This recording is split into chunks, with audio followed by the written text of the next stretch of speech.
మనందరికీ కూడా మన కర్తవ్యాన్ని నిజంగా పాలిద్దామని అనిపిస్తే ఇవాళ గీతా జయంతి మనం అందరం చేసిన దానికి, వీళ్ళంతా కూడా పడ్డ శ్రమకి, పెట్టిన ఖర్చులకి సార్థకత చిక్కినట్టే. ఏం అనుకోనంటే మీకు మాట చెప్తా. భారతదేశపు విధానాలని, భారతదేశానికి సంబంధించినటువంటి సంస్కృతిని ప్రపంచ దేశాలన్నీ కీర్తిస్తున్నాయి, మనం తప్ప.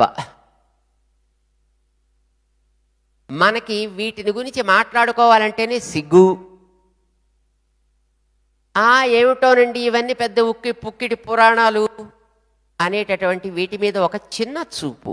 ఇవి మనకున్నాయి, ఇవి మనలో నిండుగా ఉన్నాయి.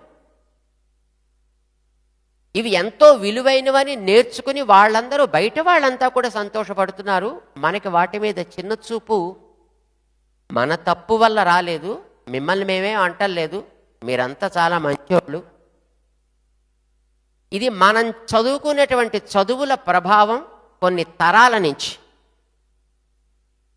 మన స్కూళ్ళల్లో చెప్పేటటువంటి పాఠాలు, మనం వేసుకునేటటువంటి బట్టలు,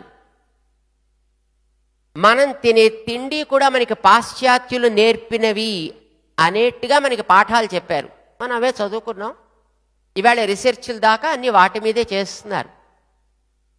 వాటి మీద అవా చేయడం చేత ఈవేళ మనదంటూ ఏమీ లేదు.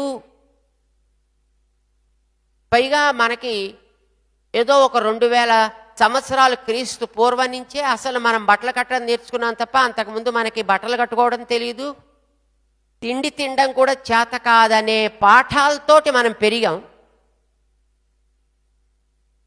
మనకి ఇప్పుడు భగవద్గీత, ఇందాక వారు చెబుతూ మా గంగాధర్ గారు 5000 సంవత్సరాల క్రితం భగవద్గీత ఉంది, 17.5 లక్షల సంవత్సరాలకి పూర్వం రామాయణం ఉంది, అంతకుముందు ఇతర అవతారాలు ఉన్నాయంటే ఏవో ఇవన్నీ పుక్కిటి పురాణాలండి, కథలు బాగా రాసుకున్నారు. పుస్తకాల్లో మాత్రం ఋషులు బాగా రాశారులేండి.